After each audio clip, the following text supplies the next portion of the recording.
तो welcome to this video. तो आज के वीडियो में मैं जिस टॉपिक पर बात करने जा रहा हूँ वो एम्पुटेशन। तो एम्पुटेशन पता होगा शायद, चाहे या मैं बता दे रहा हूँ। एम्पुटेशन एक सर्जिकल प्रोसीजर है जिसमें लिम्ब को कम्प्लीटली बॉडी से रिमूव कर दिया जाता है। और ये लिम्ब हो गया या बॉडी का कोई भी लिम्ब का पार्ट हो गया उसे रिमूव किया जाता है। ये क्यों किया जाता है? कोई भी मेडिकल कंडीशन आ गया, जैसे कोई ट्रॉमा वगैरह की वजह से ये हो गया कि जो लिम्ब है उसको ट्रीट करना पॉसिबल ना हो, या कोई इन्फेक्शियस डिजीज हो जिससे ये हो कि फ्यूचर में पूरे बॉडी में ट्रांसमिट करने का चांस हो, या कोई और भी मेडिकल कंडीशन हो जिसमें एम्पुटेशन किया जाता है। तो बिना देरी किए शुरू करते हैं। हाँ, तो amputation is the removal of portion of limb through one और मोर bone. It is a constructed from disarticulation which is removal of portion through a joint। हाँ, जो एम्पुटेशन है इसमें कोई भी लिम्ब के पोर्शन को रिमूव कर दिया जाता है बोन के साथ ही। और इसमें एक और टर्म है डिसआर्टिकुलेशन। डिसआर्टिकुलेशन में जो कोई भी जॉइंट हो गया, जैसे शोल्डर जॉइंट हो गया, एल्बो जॉइंट हो गया, रिस्ट जॉइंट हो गया, वहाँ से रिमूव किया जाता है। बट एम्पुटेशन में वो प्रोक्सिमल पार्ट या distal part according to condition cut किया जाता है। Lower limb amputation are more prevalent than upper limb amputation. Nonetheless partial amputation of finger or hand are widespread in poor nation primarily as result of form of machine injury. हाँ, जो lower limb amputation है वो सबसे ज़्यादा prevalent है upper limb के amputation में, क्योंकि और ये भी है जो फिंगर और हैंड है इनका भी बहुत वाइड स्प्रेड में एम्पुटेशन किया जाता है। और ख़ासकर वो जो पुअर नेशंस है जहाँ पे इंडस्ट्री बहुत ज़्यादा है, सुविधाएं नहीं हो, तो वहाँ पे मशीन के इंजरी की वजह से फिंगर्स वगैरह में कट लगने की वजह से। अब एपिडेमोलॉजी की बात करूं तो जो एम्पुटेशन है वो सबसे ज़्यादा मेल में किया जाता है 75, जबकि वोमेन में 25% होता है। अब कॉजेज ऑफ एम्पुटेशंस, क्या क्या कॉज हैं जिसके वजह से एम्पुटेशन को करते हैं। There are several condition that can lead to amputation. बहुत सारे अलग अलग कंडीशन हैं जिसमें एम्पुटेशन करने की ज़रूरत पड़ जाती है। Severe infection with extensive tissue damage. अब कोई बहुत ज़्यादा सीवियर इन्फेक्शन हो जिसमें जो टिश्यू हो वो कम्प्लीटली डैमेज हो चुका हो, तो उस टिश्यू को बॉडी में रखने से और ही हमारे बॉडी को हार्मफुल इफेक्ट हो सकते हैं, जिसके वजह से एम्पुटेशन करते हैं। कोई गैंग्रीन हो, trauma result from road traffic accident such as cross और blast wound, congenital pediatrics limb deficiency, congenital deformities of digits और लिम्ब। कंजेनाइटल है जो उंगलियां हैं या लिम्ब है उसमें कोई डिफॉर्मिटीज हो और उनका कोई फंक्शन यूज ना हो।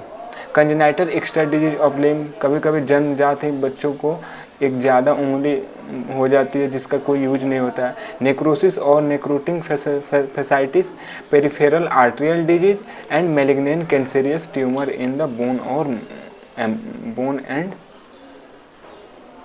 मसल। अब बात करें जो मेन जो कॉज है वो है दो। एक तो हो गया बिलो द 50 ईयर और आफ्टर द 50 ईयर। तो आफ्टर 50 ईयर बहुत ज़्यादा ये जो वेस्कुलर डिजीज हो उनके वजह से करने पड़ते हैं। बट बिलो 50 ईयर्स कॉज क्या है, कोई इन्फेक्शियस डिजीज हो गया या एक्सीडेंट हो गया, तो ये दो मेजर कॉज हैं। अब देखते हैं लेवल ऑफ एम्पुटेशन, कहाँ कहाँ से एम्पुटेशन बॉडी में कर सकते हैं। With modern technology for fitting artificial limb, stringent amputation level are no longer tenable. The following are the principal guide level of the amputation are flow. Past time में जो amputation का method था वो बहुत कम यूज किया जाता था due to many types of medical condition. But modern type में बहुत सारे अलग अलग टेक्नोलॉजी आ गया जिससे कि आर्टिफिशियल लिम्ब को बॉडी में अटैच किया जा सकता है, जिसे प्रोस्थेसिस बोलते हैं। उनका यूज करके हम अपने लाइफ स्टाइल को बहुत ज़्यादा इम्प्रूव कर सकते हैं। तो जो फर्स्ट लेवल है वो किस वजह से, किसी डिजीज की वजह से। The amount and kind of sickness और trauma that necessities amputation is the most significant factor to consider when it comes to dry gangrene, vascular and trauma. One tend to conservative but bilateral when it come to acute life threatening infection and malignancy. हाँ, एक तो हो गया disease, जो disease है उसका amount क्या, कितना सीवियर है, मिल्ड है या क्या है, और जो डिजीज का टाइप क्या है, या कोई ट्रॉमा हो गया हो, इसके वजह से एम्पुटेशन करने की ज़रूरत पड़ जाती है। हाँ, अब कोई जो ड्राई गैंग्रीन होता है या ट्रॉमा होता है उसमें कंजर्वेटिव होता है लिबरल, बट जब कोई एक्यूट कंडीशन हो तो वो एक्यूट थ्रेटिंग इन्फेक्शन हो तो उसमें बहुत ज़्यादा ज़रूरी होता है एम्पुटेशन करना। अब एनाटॉमिकल प्रिंसिपल की वजह से भी कर सकते हैं। एक तो हो गया डिजीज, सेकेंड हो गया एनाटॉमिकल पोजीशन। और joint surface should be preserve to the greatest extent possible. Artificial limb can be now fitted to stump that are shorten than optimal length as long as stump is well heal non tender to appropriately constructed. अब तो एक हो गया anatomical, मैंने starting में ही बताया, कोई congenital fingers और लिम्ब डिफिशियंसी हो उसके वजह से, या कोई भी जो स्टम्प हम फिट कर रहे हैं तो फिट करने के टाइम जो स्टम्प है वो शॉर्ट पर जो भी आर्टिफिशियल लिम्ब वो कर रहे हैं वो शॉर्ट पड़ रहा हो या लॉन्ग पड़ रहा हो तो लेंथ के अकॉर्डिंग भी हम लोग एम्पुटेशन करते हैं। suitability for the effective working of artificial limb. The length of artificial limb is to be installed on stump is sometimes compromised for optimal functioning of artificial limb. अब then start करते हैं। सबसे पहले upper limb. Upper limb में कहाँ कहाँ पे amputation होता है? 4 quarter amputation, scapula, lateral 2/3 of clavicle and whole of upper limb and are remove. अब जैसे यहाँ पे देख रहे हैं हमारा जो शोल्डर जॉइंट है यहाँ पे है, तो इसमें 4 क्वार्टर एम्पुटेशन है। इसमें स्कैपुला रिमूव होगा और जो क्लेविकल है इसका 2/3 पार्ट भी रिमूव किया जाता है और साथ साथ पूरे लिम्ब को रिमूव किया जाएगा, यानी शोल्डर जॉइंट से 4 क्वार्टर एम्पुटेशन में किया जाता है। अब जो सेकेंड है वो है शोल्डर डिसआर्टिकुलेशन, यानी डिसआर्टिकुलेशन। आर्टिकुलेशन में आर्टिकुलेट करना है तो जॉइंट पे ही बोन आर्टिकुलेट करते हैं, यानी शोल्डर जॉइंट्स पर एम्पुटेशन किया जाता है। Removal through shoulder joint, disarticulation of shoulder head of humerus is preserve wherever possible to maintain counter of shoulder consist। इसमें जो शोल्डर जॉइंट है वहाँ से रिमूवल किया जाता है और क्या है, शोल्डर जॉइंट में हेड ऑफ ह्यूमरस है उसे हम लोग बचा लेते हैं और जितना हो सके उसे शोल्डर को बचाने की कोशिश कर सकते हैं। उसके बाद से अबव एल्बो एम्पुटेशन, यानी distal part of humerus, elbow disarticulation, फिर देन एल्बो लेवल पे वो एम्पुटेट कर दिया जाएगा। देन कम रिस्ट आर्टिकुलेशन, यानी जो रिस्ट जॉइंट है वहाँ से डिसआर्टिकुलेट किया जाता है। जितना जो कंडीशन होगा वो मिल्ड होते जाएगा, यानी जितना कंडीशन हो वो थोड़ा हो जाएगा तो उसके अकॉर्डिंग हम लोग आर्टिकुलेट किए जाते हैं। अब एक एम्पुटेशन है अपर लिम्ब का, वो है रे एम्पुटेशन। इसमें जो फिंगर है, फिंगर को रिमूव किया जाता है मेटाकार्पल से और इसमें रे एम्पुटेशन में रिमूव किया जाएगा।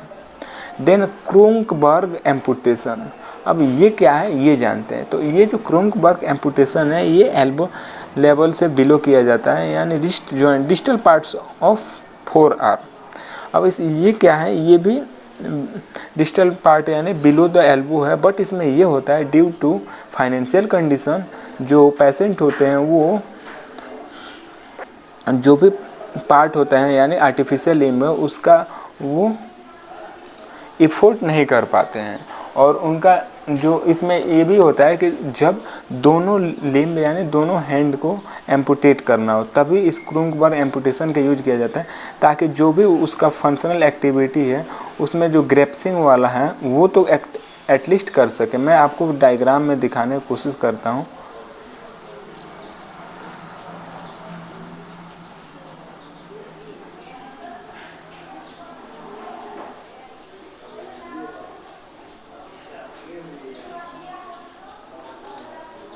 डायग्राम में नहीं मिला है तो जो यहाँ पे है ना 4 आर्म, यहाँ पे यू की तरफ बना दिया जाएगा और जो भी मसल है मेजर मसल उसको ऐसे ऑर्गेनाइज किया जाएगा ताकि जो एल्बो में ये रेडियस और अल्ना है वो फिंगर्स की तरह काम कर सके।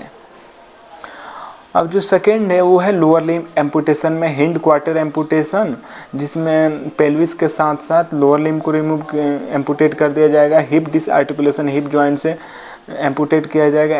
एबव नी एम्पुटेशन यानी distal part of the femur and knee disarticulation below the knee amputation. ये सब बिलो द नी एम्पुटेशन मतलब नी के नीचे टिबिया के जो प्रोक्सिमल साइड है वहाँ पे कट किया जाएगा। अब देन अदर है वो है सिम एम्पुटेशन। तो सिम एम्पुटेशन में एंकल जॉइंट से एम्पुटेट किया जाएगा यानी रिमूव किया जाएगा। अब इसमें क्या आ जाएगा, जो भी स्किन हील पे बची हुई हैं उनको अटैच कर दिया जाएगा back end of the stump के बैक एंड ले जाके उसी को कर दिया जाएगा विदाउट पार्ट ऑफ कैल्केनियम, और कैल्केनियम को इसमें छेड़छाड़ नहीं किया जाएगा। यहाँ पे देख रहे हैं हेमीवेक्टमी यानी पूरा पेल्विस को ही रिमूव कर दिया जाएगा, साथ साथ लिम्ब को हिप डिसआर्टिकुलेशन में हिप जॉइंट के साथ, और वेरी शॉर्ट एबव नी यानी ऊपर। यहाँ पर क्लियर आपको नहीं दिख रहा है लेकिन जो भी प्रोक्सिमल साइड ऑफ फीमर है वहाँ से कट किया जाएगा, और मिडिल से तो किया जाएगा तो मीडियम एबव नी, और नी के पास किया जाएगा नी जॉइंट पे तो नी डिसआर्टिकुलेशन, और जो एंकल पे मैं अभी बताया उसे सिम्स एम्पुटेशन बोलते हैं। अब इसे एवेलुएट कैसे करें, फिजियोथेरेपी एवेलुएट कैसे करेंगे, तो सबसे पहले जनरल सिस्टम रिव्यू करेंगे, उसका प्रॉपर कार्डियोवैस्कुलर रेस्पिरेटरी ये सब एवेलुएट करेंगे।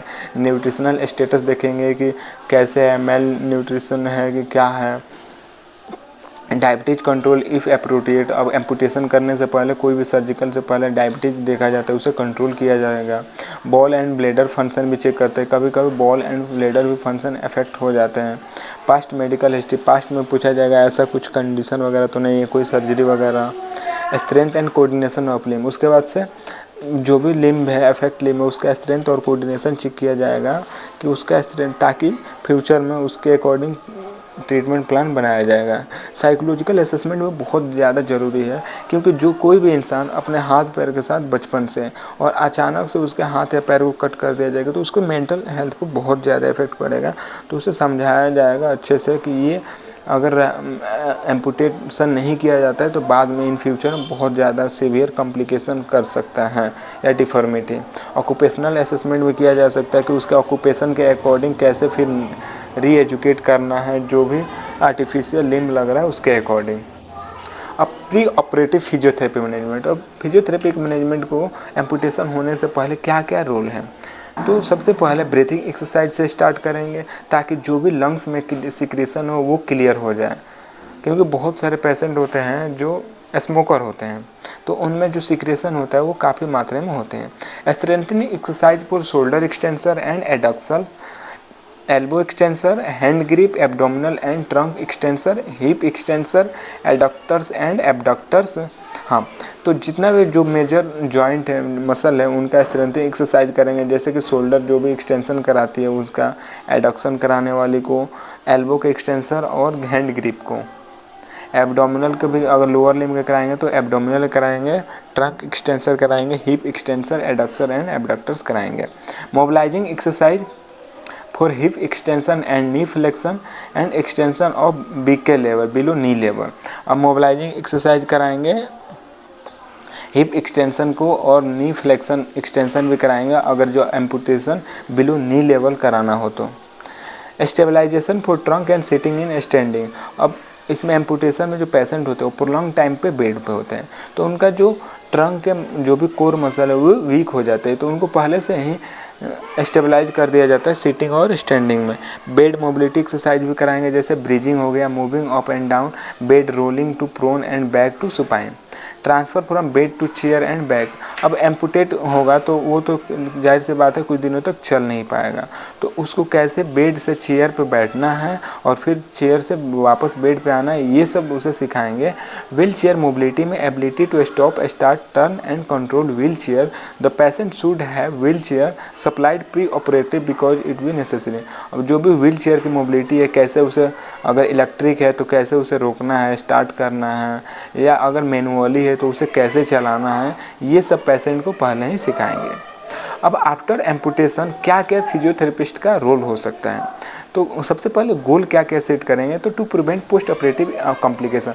अब जो भी पोस्ट ऑपरेटिव कॉम्प्लिकेशन हो सकते हैं, जैसे कि इन्फेक्शन हो गया या स्कार जो होगा वो डिले ना हो, बहुत सारे अलग अलग हैं, उसको सबसे पहले हम लोग गोल में रखेंगे कैसे इन्हें ट्रीट करना है। प्रिवेंट डिफॉर्मिटीज, कोई भी डिफॉर्मिटीज है तो उन्हें बचाना है हमें जितना हो सके। अब जो इडिमा स्टम्प बना हुआ है उसमें इडिमा होने से बचाना है। To maintain strength and whole body, जो भी बॉडी का पहले से स्ट्रेंथ है उसे फिर रिस्टोर करना है। To maintain mobility and transfer, to treat phantom pain. हाँ, और ये मैं इसके बारे में बाद में डिटेल्स में बात करूँगा। प्रिवेंशन पोस्ट ऑपरेटिव कॉम्प्लिकेशन में breathing exercise and brisk foot exercise for unaffected leg and prevent respiratory disease.